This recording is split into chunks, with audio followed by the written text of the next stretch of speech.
All right. Hello, everybody. This is Ben. And I'm Cam. I'm Cammy. Did you forget your name or something? Or No, what? you just coughed and it sounded like you obscured my talking. Oh, sorry. That's okay. People are going to be like, that's gaslighting. Stop gaslighting Cammy. Stop silencing her voice. With your coughing. Welcome to episode 18 of the Everyone Belongs podcast. Yeah. We have been going through, in season 2, like our new beliefs, which I didn't even really like anyways, just because. Or our evolved beliefs. Yeah, current beliefs. Current beliefs. And we are in the middle of like A global pandemic. absolute craziness. It's March 23rd that we're recording this. And the world as we know it has ended. Life has been shut down. So I thought, what an opportunity to talk about this. And at first I was like pretty resistant because I don't want to just add more voices to the same message. It's already so saturated. Yeah. And I'm like, there's plenty of people saying, wash your hands, stay at home. Great. Do those things. Okay. I'm not going to tell you to do them. Doesn't mean you shouldn't do them. Just, I don't care about saying the same thing everyone else is saying. But over this last week, we went to the Appalachian Trail. And we provided what's called Trail Magic, which is feeding hikers. This is a trip that we had planned for really the entire year, but we had booked the hotel or the vacation home like months ago. And while I was on this trip, I saw some dynamics that I thought would add to the conversation of what's going on in our world. And those are the things we want to talk about today. And they pertain to Corona, but I think they pertain to something bigger. But that's the context. So I want to set the stage a little bit. While we were feeding hikers in North Carolina, it's about 100 miles into the Appalachian Trail. And most of you guys know, we hiked the Appalachian Trail 2 years ago. We were through hikers. It's a very difficult thing that you're doing, especially in the beginning. I mean, you're leaving your home, you're leaving your comfort, you're leaving your electricity, you're heading out into the woods in the cold. Yeah. Mm-hmm. For these people, it's been raining nonstop. And I lost, I think, 30 pounds in the first 6 weeks, if I remember right. Mm-hmm. I mean, your body's like literally starving to death. Not to a point, I don't want to make it too dramatic. Just because you're expending so many calories by walking 10, 12, 15 miles a day. But for many people, this goes on to be a very life-changing experience, and we've wanted to be a part of it and support it. So that's why we've made it our goal to every year return to the trail and provide food for hikers at a pretty key point when they've been in the woods for 3 or 4 or 5 days. Yeah. Early on in the trail in the cold. Yeah. And oftentimes the rain. So that's what we set out to do. And it was fascinating watching. That was before everything shut down, by the way. Yeah. Like, I think things started shutting down around here 3 days after we left. Of course, it's been in stages, though. It's been in stages, yeah. So, like, I don't remember all the stages, but first there was school. Yeah. Or, you know, we started hearing stuff on the news about stuff getting shut down overseas. And, you know, I didn't really think much of it. Right. And then school gets shut down. And it feels like overreactive. It's like, okay, well, that's what the government has to do. And then the restaurant's getting shut down. And then I was like, okay, this is like... And every 24 hours, it feels like, and it's probably true, things are changing. That's what feels so... it feels so volatile. Like... So on the trail, it was really fascinating watching the reactions online to people that were on the trail. Because at first, these Facebook pages are created these Appalachian Trail through hiker Facebook pages where it's all like positive. You go, girl. Yeah. This is great. Really like following, myself included, following through hikers. And then, just like in the real world, things started to shut down on the trail. Mm-hmm. There's a whole little mini ecosystem, the Appalachian Trail Conservancy, or ATC, which is, it's kind of unclear to me, the relationship that it has, because it's almost like a mini government. It doesn't own the trail, but it serves the trail. So it kind of like... I think it has some authority, though. I guess I don't know what kind of authority. It's confusing to me. Because the Appalachian Trail, it is a national park in a way. Yeah. And in a way it's not. So they shut down. Mm-hmm. And then... But that doesn't mean the trail, like you can still go on the trail.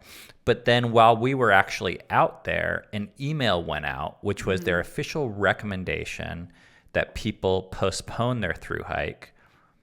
And at one point even said, like, if you're on your thru hike, the recommendation is that you get off the trail. Now that's kind of a weird word because it's a recommendation. It's not the law. I think it actually started with, if you haven't started yet, postpone your hike. And then the next day or two, they said, even if you're already on the trail, we recommend you getting off. So there's all this hubbub about what thru hikers should do in the online community. Yeah. There's like foreigners. There's like people from other countries that literally can't go back to their country at this point. Like the borders are closing. Which is kind of crazy.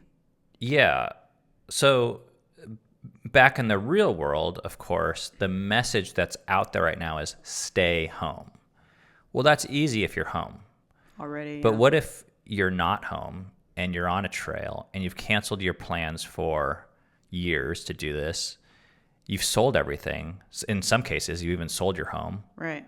You don't have a place to go back. And then what? Or instead of walking in the woods, it involves going to an airport, traveling across the country, and transmuting whatever virus, bacteria, or disease you have another 2,000 miles. So anyways, all that to say, this was a confusing time for a lot of people. Yeah. What it kind of showed me was there's not, at least what I feel is there wasn't like one blanket thing that everyone should do. Like maybe most people should get off the trail. But then there's these few people that, like you said, they don't have a place to go home to, or if they do, they're having to travel across the world to get there. So then what? Yeah, it was really fascinating. And the people, I mean, there was multiple dynamics at play. One is these people are in the woods for 3 days.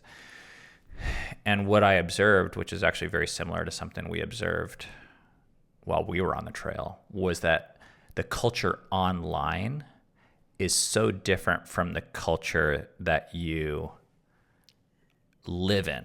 Yeah. Which on the trail is very stark difference. Like, you're insulated more on the trail from the internet. And there's just this story that happened when we hiked, when we came out of the Smokies, and CPS had already been called on us. And we found this particular Reddit page that was dedicated to us, or this thread that was dedicated to us.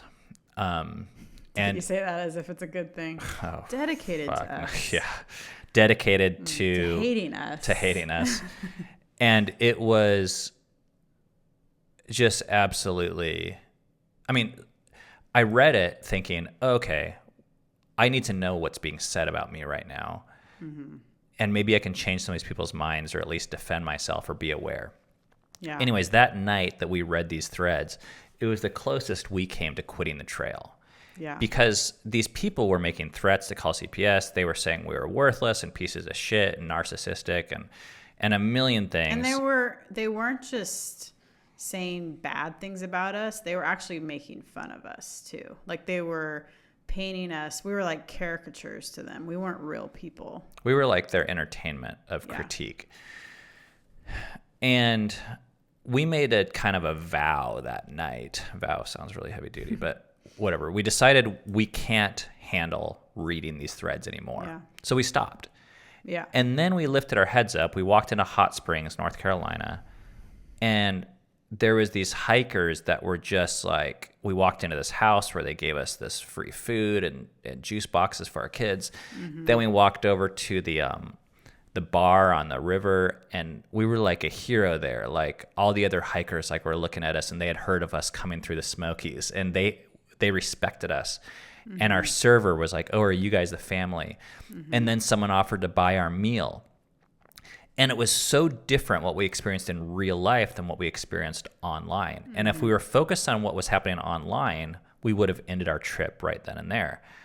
Whereas if we would have focused on what was happening in our face, it was positive.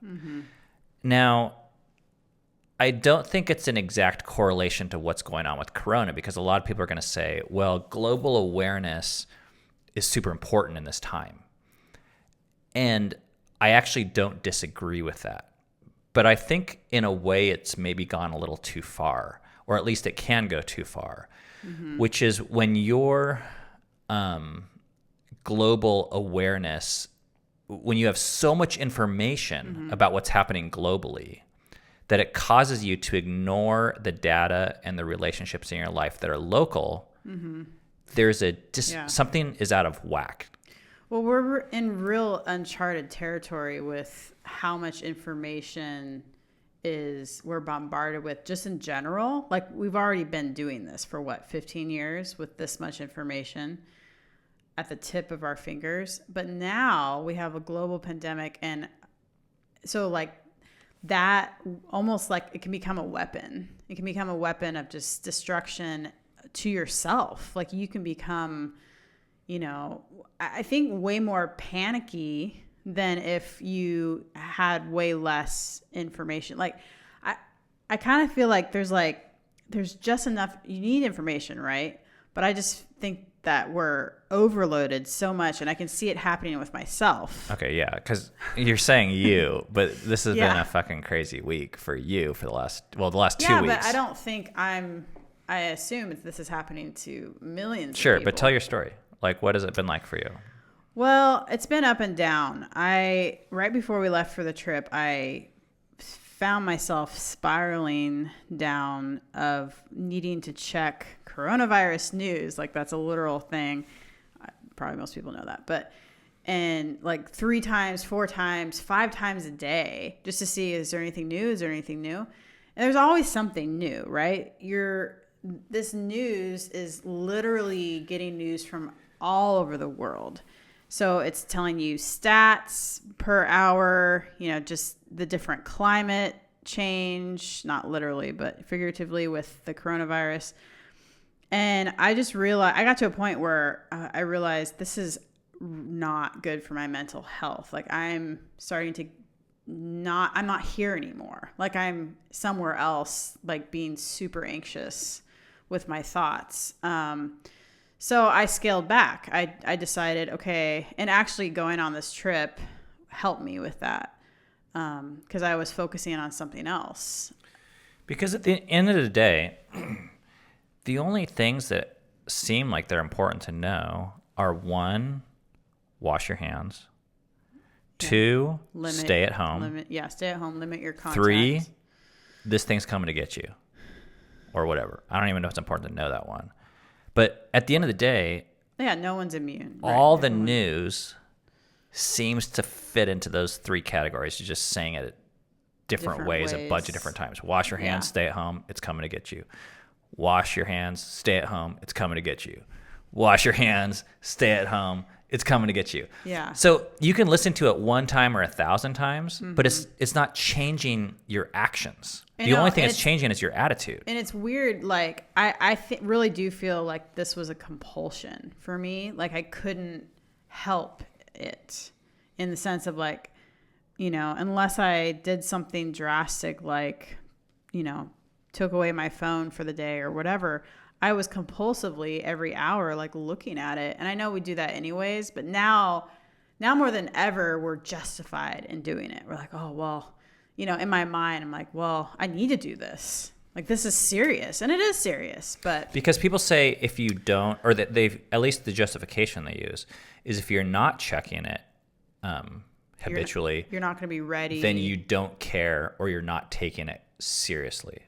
Yeah. Or it's not going to be safe for you and your family if you're not. Which is an illusion, because checking your phone does not create the safety. Yeah. Nor does participating in the compulsion.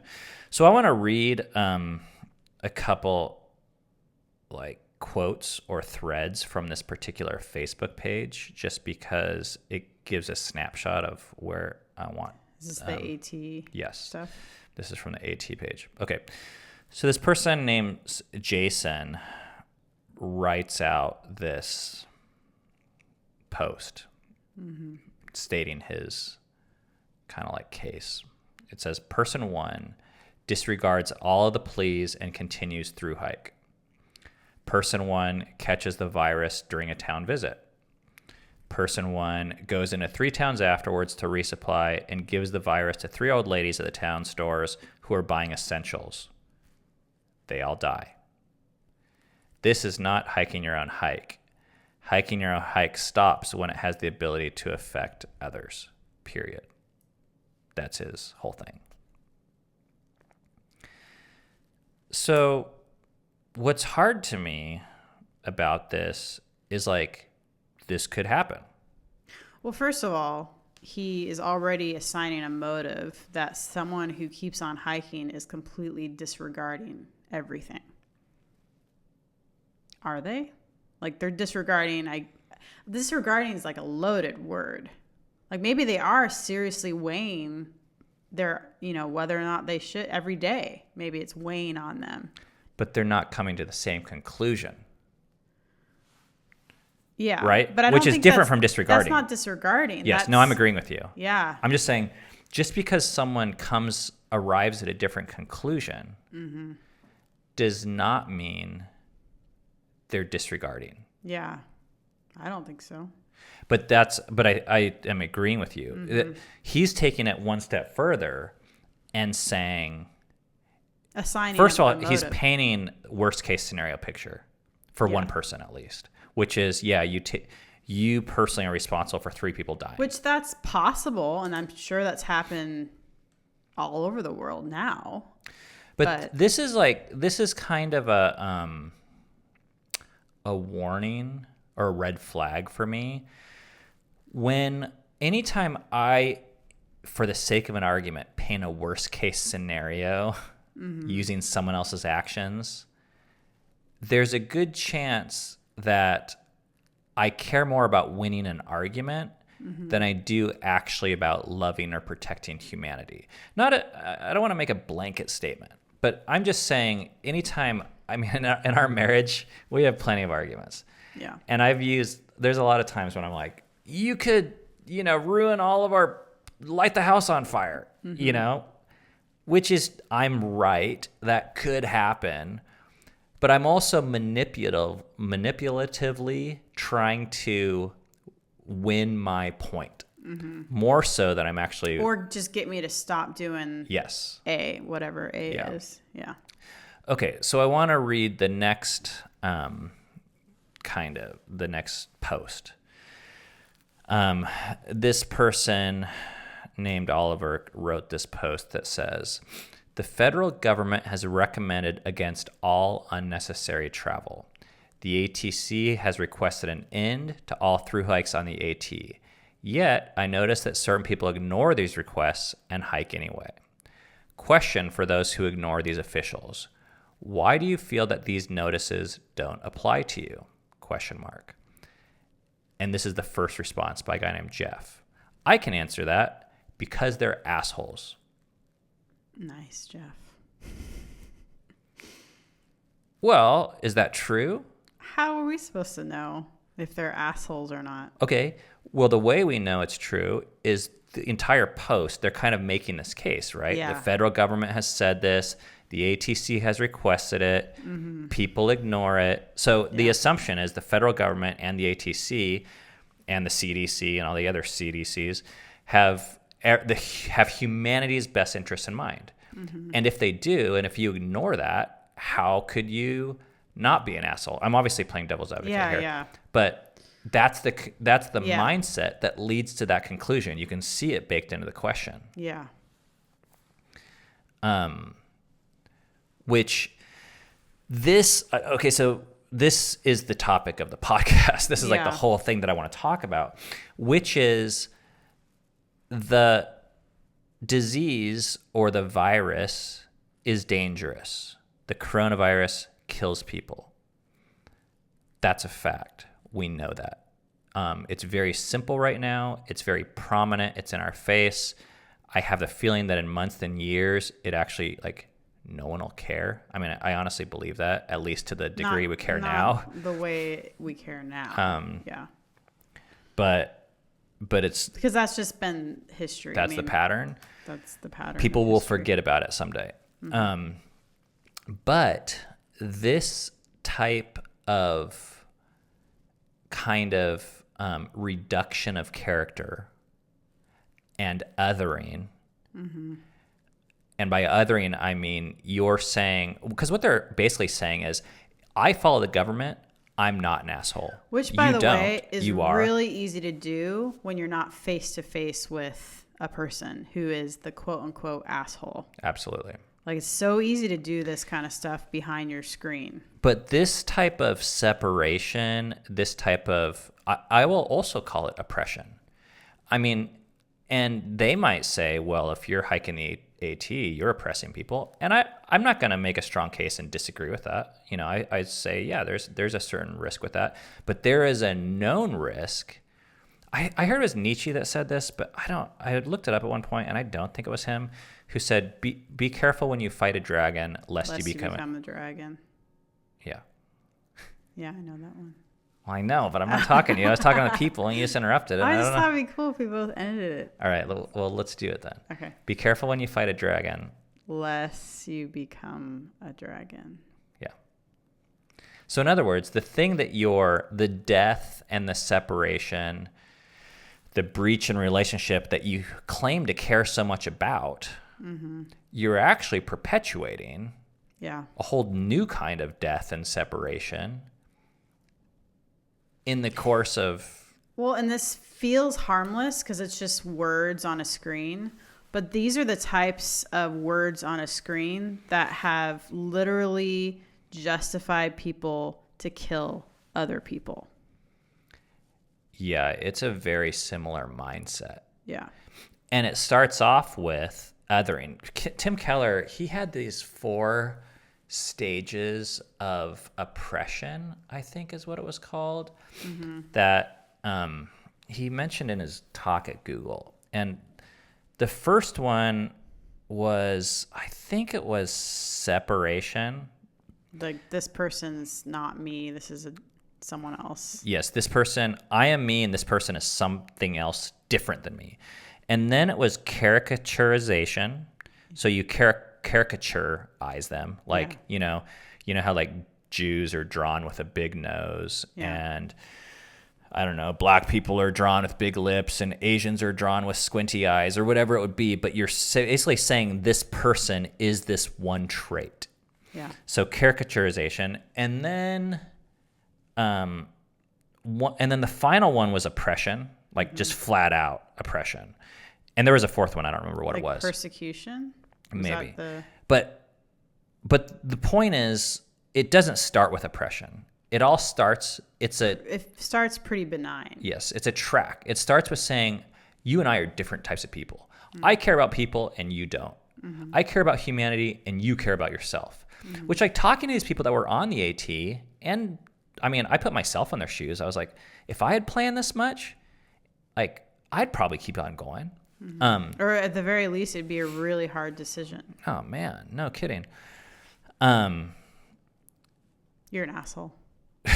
Well, that's already been established. But what the heck was I even saying? I just oppressed you. I do not remember what I was saying. The 4 levels of oppression. Except for, just because someone is focused on has different conclusions, or they're focused on different information sources, does not mean they don't care about humanity, or that they're more selfish or less of this or more of that. And I don't know. I actually think that type of polarization, that type of separation, it's like very black and white. One of the biggest things that has changed in our evolution of faith is being less black or white and less polarizing, less binary. Which means, I think, this is the hardest part, whatever we believe or hold to be true, I hold more loosely than ever, because I don't think that the way I think or my perception is the only true or right way. Yeah, I absolutely agree with this. You guys have, if you've been listening to our podcast, you know how much our beliefs have changed. And we're 2 or 3 or 4 episodes into recording some of where we currently stand. And it was not where we stood 5 or 10 years ago. Now, what I want to tell you, and what we've been painstakingly telling our story for, is to tell you that 5 or 10 years ago, I would have died for many of those beliefs that I currently don't believe anymore. Yeah. The fact that Jesus died for our sins, the fact that monogamy is like the best and only way to establish sexual relationships. I don't even remember what our other podcasts were about. Bible is literal. Yes, those are things that I would have literally given my life for 5 or 10 years ago. And what I think, one of the things that I've heard numerous people talk about that is very important to me now is that I think my biggest belief, more than the Bible or God or Christianity, my faith was more in certainty than anything else. Because what I was certain about changed, but I was always certain. And that's what Christianity and that religion and the Bible gave me. It gave me a sense of certainty. Do you know where you're going to go when you die? Yes, I do. Period. Yeah. I mean, is it streets of fucking gold, or what is it? Who knows? But I know. Or do you believe the right thing? Yes, I do. Yeah. Even those beliefs are always changing. And even if you ask 100 Christians from 100 different traditions, they'll give you 100 different answers. All of them are certain. Yeah. And in this time period, one thing that I sense, a tone that I sense on these bulletin boards and in the general population is certainty, which I don't think is required to practice safety in this time period. You can stay at home and wash your hands and not be certain. You can also have a degree of humility and say, I'm going to do this because I think it's best, but I don't need to be 1,000% sure that me and every human ought to do this and prioritize it 100% right now. I don't think certainty is a requirement for that. And like you already kind of said, I have observed that certainty is at the basis at some of the worst oppressions in human history. And I think that need for certainty, behind it is a lot of fear that's fueling the need for certainty. And then that fear and certainty fuels the oppression. So without undermining the wonderfulness of washing your hands or the necessity social of it, distancing, I want to point out a few things that our government has been certain on historically. Vietnam. The fact that marijuana is dangerous to society and should be illegal. 10 years ago, if you would have said marijuana will be legal in 30 of the 50 states and used medicinally, and people would laugh their brains out at you and say you're a complete idiot, because it was certain that marijuana is illegal. Psilocybin is dangerous and That's found in mushrooms, by the way. and is a class Certain one kind of mushroom. narcotic that has no medicinal benefit to society. We're still in that stage, I think. So, some of us are moving on. Cat Stevens is dangerous. I love Cat Stevens. Oh, cat. Homeschooling is dangerous. There's places in California where it's illegal and the government is certain about this. And I'm talking the government. I'm not talking individuals. Alcohol is dangerous and should be banned. Our government has taken a stance on that. Mm-hmm. Anal sex is dangerous and outlawed. Mm-hmm. So these are also things. Now, I'm not saying this to say, fuck the government, don't trust the government. But when some people are more skeptical of the government in following certain things, they have a good reason. There's a history. And even if the government was completely non-corrupt or had our best interest in mind, in some ways I'm sure they do, in some ways they don't. But even if that was the case, do you really think you should just turn off your brain and just trust this like powerful system?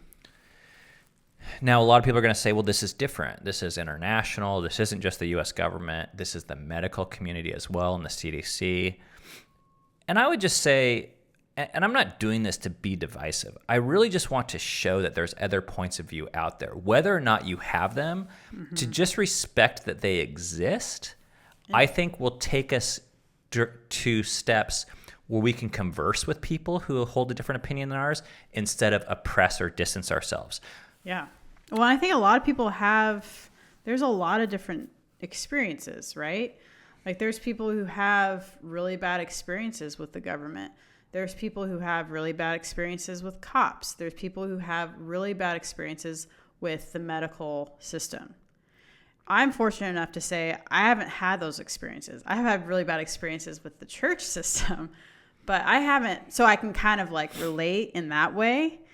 But I mean, it's really kind of prideful, I think, or it's from a position of power or being having the advantage just to look at these systems and say, oh, they 100% have your best interest in mind, and you should completely trust them because we're in a global pandemic. Yes, I see that point, but there's also all these other people that have had and we haven't had bad experiences per se, but we also have lived a lifestyle that is outside of the box enough that I'm very fine with the government not knowing what the hell's going on in my life. Because, our method of homeschooling or unschooling, I mean, hell, the type of milk we drink probably could have gotten us sent to jail. We were drinking non-pasteurized raw milk, and to buy it, we had to sign 18 forms and go through a million legal loopholes and get it delivered by an Amish guy in a van. Yeah. And milk was the most regulated substance in America, second only to marijuana at one point.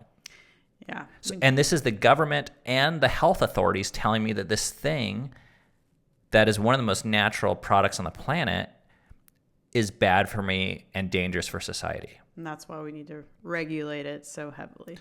So in that way, fuck the government. There doesn't need to be two extremes. I think there doesn't need to be the extreme where you're like, government or medical community or whatever, you don't tell me what to do. And there doesn't need to be the opposite extreme of tell me what to do, I'll do whatever you tell me what to do. Why can't there be some kind of middle ground where you're not turning your brain off and you're also not giving the middle finger? And you're just thinking, you're filtering it out. You're like, okay, what makes sense to me right now? Like, what should I do? Of course, you can't do that when there's laws. Like, you follow the law, otherwise you get in trouble. But I do think, I don't know, it feels a little bit like treating people like animals, like to say that you have to do, 100%, you need to follow this. So where, like, applicationally this falls in place to me is if people want to believe that the government is right in this case about social distancing and washing your hands and all that kind of stuff, I would say that's great. And I even think that we can prefer this for others. You know, like, hey, I think everyone ought to do this. Like, that'd be great. But when people don't do what we agree with and they don't respect the information sources that we respect, and they don't come to the same conclusion that we come to me, that's the litmus test, is how we treat them both internally and externally. That's the ultimate litmus test as to what is our highest belief system. And do you actually care about people, or do you think only certain people should have the care, the ones that follow the rules? The ones that follow your rules. Your rules. And even if they are the government's rules, and this is where I want to say, even if you're right, even if they're correct, even if it is better for humanity. And to me, this is actually more of a question I tend to ask in parenting more than I ask about this issue in Facebook, because our households are miniature governments in a way. That's how I see it. Like, as parents, we set up these rules that's like, okay, no noise after midnight. And it's like, it's kind of somewhat fucking arbitrary, like the no pasteurized milk or raw milk. It's like, you know, why midnight and not 11:50 or 1:10 or whatever it is? Well, it's like, we're just kind of like throwing a shot in the dark and being like, hey, this is what we're deciding. We think it's best for everyone. And if you don't, we're going to like kick your ass, like give you a fine or whatever the government, our miniature government does. But it's not the ultimate litmus test as to who is a good or bad person. If one of my kids decides to make noise at 12:10 because they decide it's worth it, if I come down on them and be like, you're a fucking idiot, like you don't care about anyone, you piece of shit, like you're such an asshole, like I'm nice and you're not, that's when I know I've become a fundamentalist. And using our religious or church language, I'm seeing the law as above this person and this relationship and prioritizing it. And I'm seeing myself, I'm distancing myself from this person as I'm a law abider and follower, and I care about people, and you're a law breaker and you don't care about people, which is a completely binary way of looking at the world. And by the way, you can always look like the ways that we judge other people, they point to ourselves and where we find our identities. So there's a rhyme to the reason. Like this guy that's calling this other guy an asshole on Facebook, he's being like, well, I'm a good person because I wash my hands. So this person not washing their hands, he might say, well, I'm socially shaming you to help society. But really, he's socially shaming the other person to feel good about himself. Yeah. And you don't have to shame someone else to feel good about yourself if your belief is true and solid. So I think it kind of, you said this already, but I think it comes from a place of fear and insecurity when you have to bring someone down a notch to feel good about yourself. And I can't emphasize enough, I'm not saying that we shouldn't all wash our hands or that we shouldn't make noise after midnight. You know, this is the time where this gets the most tricky is actually when you're right. I know. That's because like literal lives are on the line, right? So it makes all the sense in the world why that person would be the asshole. But I feel like it's sacrificing one thing for another. It's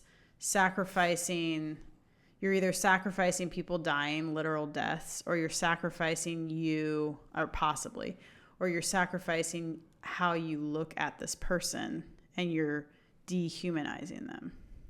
Yeah.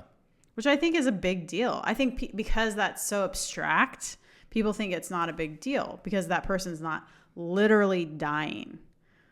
But I still think it's a big deal. And that type of behavior is just really simplistic and reductionistic. And that's what this type of pandemic, while it's important, the world is still not that simple. I don't believe it's not. This is not the only thing that but matters. it is a really normal way to behave and to like operate. I do think by being binary and you're thinking I would say most people operate that way, and I did for most of my life, and in some ways still do. Well, it is much easier, and as a society, we love simplicity. It's so nice to be able to be like, it feels that secure. That guy's a sex offender. Like those types of labels are so helpful because we can say, I am not a sex offender. He is. Yeah. I'm good. He's bad. Yeah. Or, and this is like the Scarlet Letter. This is Victor Hugo wrote about this in Les Mis about, Javert was convinced there was two types of people in the world, law keepers and law breakers. And in a way, we've moved past that. Like we're a bit more sly about how we use the terms, but that mentality, it's still there. And I think it thrives in these types of commandments and cultures where there's this very simple task. It's like, stay home. And I'm like, well, I stayed home. You didn't stay home. I saw a picture of you out by the park. And someone's like, well, I wasn't 8 feet away. I mean, there's all these different like measurements you can use that can all be weaponized. Yeah. Okay. So one like follow-up going back to the reduction thing is I think we need to be careful when we're labeling other people and their motives.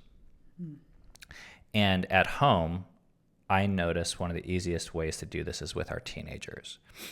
Like when they do something that I don't like, it's so much easier. Instead of asking them why they did it or trying to understand, I give them a label and I'm like, you're being rebellious. I might say that out loud or I might just say that in my head, but I'm now going a step beyond saying, well, you were up at midnight and there was a rule and you broke the rule. Now I'm almost inferring their motive. And I'm saying, not only did you do this, you did this to piss me off or something like that. Or which is the same as what's going on in the online community right now is they're saying, you're doing this because ... you don't care about people ... you're an asshole, whatever. And I would say that anytime we're painting others in a polarizing light, we're not going to be able to understand them. And this is where, if we want to once again look at why this happens, I think people do that to boost their own morality.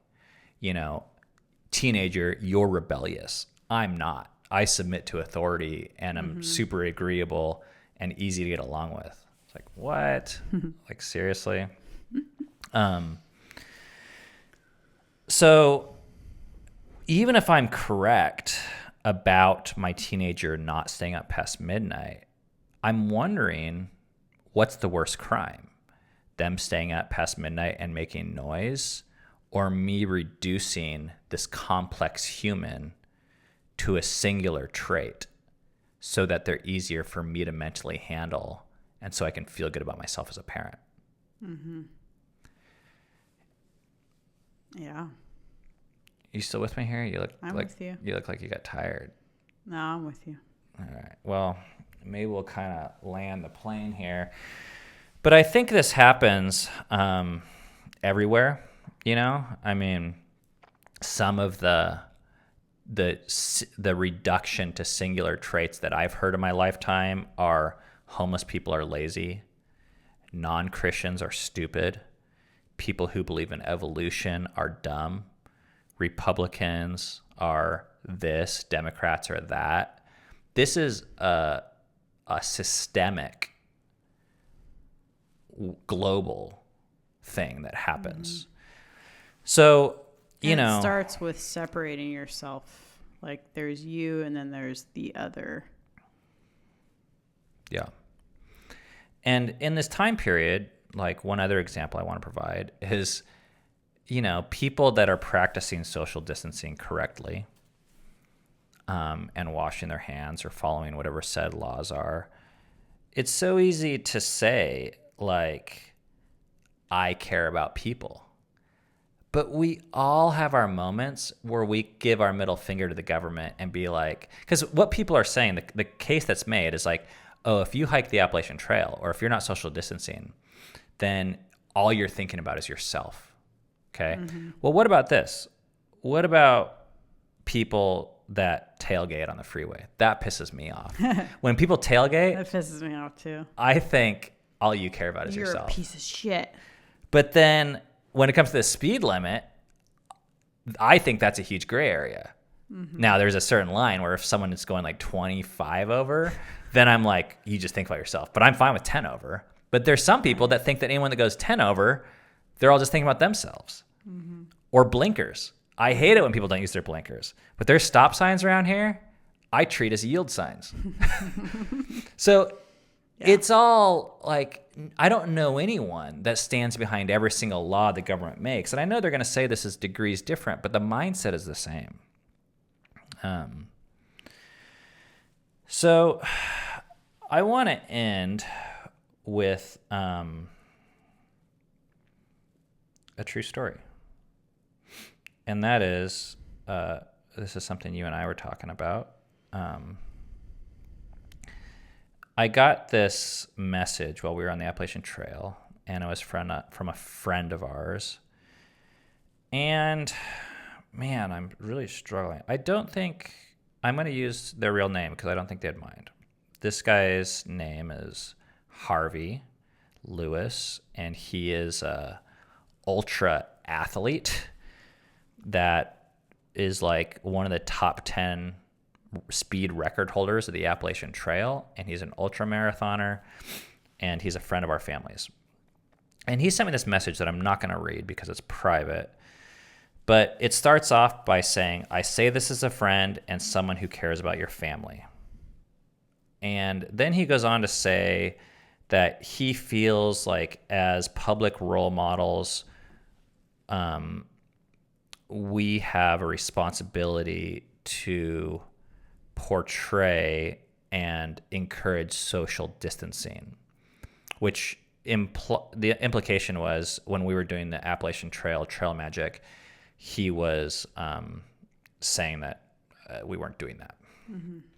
And he sends a video that was like a information video and some information about symptoms and incubation period and what's the word I'm thinking about? How things are passed. Contagiousness. Yes. And what I love about this communication was, first of all, I know a lot of people didn't agree with our actions to continue on with our trip. I mean, I just know. There's people that are like, the Crawfords are idiots. I wouldn't do that. They're dumb. I don't know why. Blah, blah. I mean, it's just like, whatever. I'm sure there's a lot of reasons. And there's a lot of people. Because we live our lives fairly publicly. But he contacted us, and this guy, he's a public school teacher, and I know he's a hero to a lot of people. Mm-hmm. And what we were talking about, Cami and I, when we were on our run yesterday, was like, what makes this guy a leader is that he stands up for his beliefs. And he believes this. And he's posting nonstop about social distancing and all these things. And I think it's fucking great. I really do. But he obviously saw that we weren't doing the exact same thing in the exact same way at the exact same time. And he didn't come down on me as if he was better than me. He just stated his concern and his perspective and his facts. But he appealed to our friendship, knowing that we are still kind of the same types of people and have the same goals and are going to end up in the same place. Yeah. And I respect the hell out of that. Which, if you really want to win someone over, if you really cared about winning them over, even just to do what you want them to do, like social distance or wash their hands, this is the way to do it. Not calling someone an asshole over social media. And we had our reasons for being out on the trail. and I don't want to get into all of it, but just like a very brief thing that I'll share is that we know how much the Appalachian Trail has impacted our life. We know the potential that it has for other people. And we also know that in this time period, hikers were getting less support than ever. Simple things like grocery stores being out of toilet paper, shuttles shutting down, hostels shutting down, and people that are out on trail have less support than ever. And trail morale was at an all-time low. And we felt like we had a unique opportunity to encourage humanity, a portion of humanity, in that way, in that time. Mm-hmm. And I also was aware that the cost is that we're not going to be one of those voices that's saying go home, at least in those 4 days that we're out on trail. Mm-hmm. So there's pros and cons. And I don't know what the right decision was. So, and what I responded to Harvey was, Harvey, thank you for your friendship. I appreciate you being honest with me. And it's been really confusing for us to know how to balance these two values. Mm-hmm. And then we went on to text and like exchange information and be like, cool, thanks, have a great day. Mm-hmm. I felt like our friendship was intact. And I felt like he made the first move that created the tone for that. Yeah. By what you said, not taking this asshole tone, which is so unique and so rare. Yeah. And I think makes for the basis and the foundation of true friendship. Well, he cared about you, not about you following the rules. I mean, yes, he cared about you first, and then he cared about you following what he wanted you to follow. But I think that order is so important. Yeah. Because I don't care. I really, really don't care if my friends agree with me. Yeah. Or arrive at the same conclusion. I just want them to respect me. Mm-hmm. And the same thing is true. I kicked someone off of the Everyone Belongs Facebook page this week. Like, I think it's maybe the second person or the first person. I don't remember. It's like not many. Mm-hmm. And this person, they're convinced, I think, that I disagreed with them. Or that's what people think. It's like some sort of censorship. And it's like, I don't care if you agree with me. I don't assume anyone on this that listens to this podcast agrees with us on what we say. Mm-hmm. That's not a requirement. But if in talking, you're not wanting to hear another person's opinion, in other words, if you're dehumanizing them, then I'm not interested in talking to you at all or being around you. Mm-hmm. And that's sad. Like, I wish that wasn't true. But so I just wanted to end it on that positive note. Yeah. In saying, if you have an agenda, which we all do, I do, and you want to push a message, do it. I hope you do. Use your Facebook page. Talk about whatever you want to talk about. But if that message causes you to judge or minimize other humans in your life, there's a good chance your message really isn't about love or humanity. It's actually about some sort of fundamental or law or insecurity or identity issue. And that's okay too. I just think the more honest we are about that, the more it can cause us to examine those identities and insecurities and find a more lasting solution than having to constantly find people to bring down so that we can feel good about ourselves. And I think all humans could listen more and talk less. I think that's always a good rule of thumb.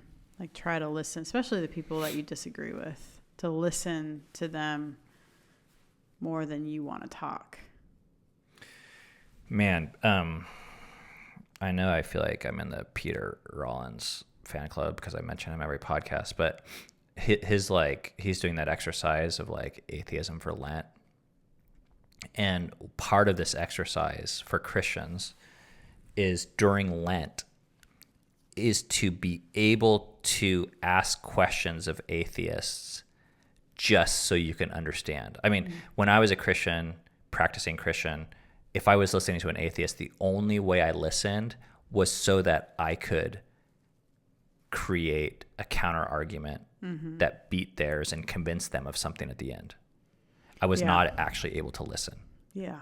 I did not care about expanding my understanding of this human. I cared about pushing this message. Right. So I totally agree with what you said in terms of becoming a listener. And well, I think I'm realizing it's always a red flag for me personally if I'm not willing to listen. If I'm not willing to listen, then I should probably step back and reflect and figure out, why am I not willing to listen to this person?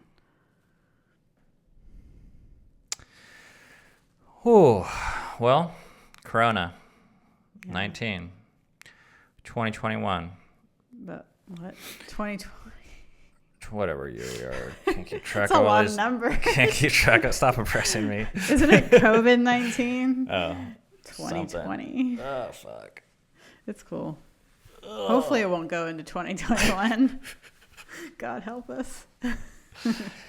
All right. I hope that this I'm kind of actually, I don't want to get on your side of the road, but I'm assuming that for some people listening, this was actually difficult to listen. That even the fact that we're not hopping on this one bandwagon and saying this one message makes people uneasy. Yeah, it even makes me uneasy because I'm just expecting to get some hate from this. Bring it on. But if you made it this far, I guess the reason why I say it, if you made it this far, congratulations. Especially if it was hard for you to listen, because I think having an open mind in this area to at least hear other opinions, in addition to the truth that you hold to be important, can be valuable. Okay, our kid just found us, so we got to sign off. Thanks for listening, guys. This podcast is available on iTunes and Google Play and Spotify and everywhere else. You can look in the description. Also, we have a Facebook page where we're going to be discussing this further. If you would like to be a part of that discussion, the link is also in the description. Kid's coming. He thinks we're in the other room. Oh, hey, what's going on? Hi, buddy. You wanna say goodbye here? In the microphone? Sure. Okay. All right. So what you do is you just talk in here. You want to say what your name is? I am my meow. Did we go to the Appalachian Trail? Yeah. What was your favorite thing there? That we go to Flintstone's house. Oh. Yeah, that was a while ago. All right. You want to say goodbye? Goodbye. I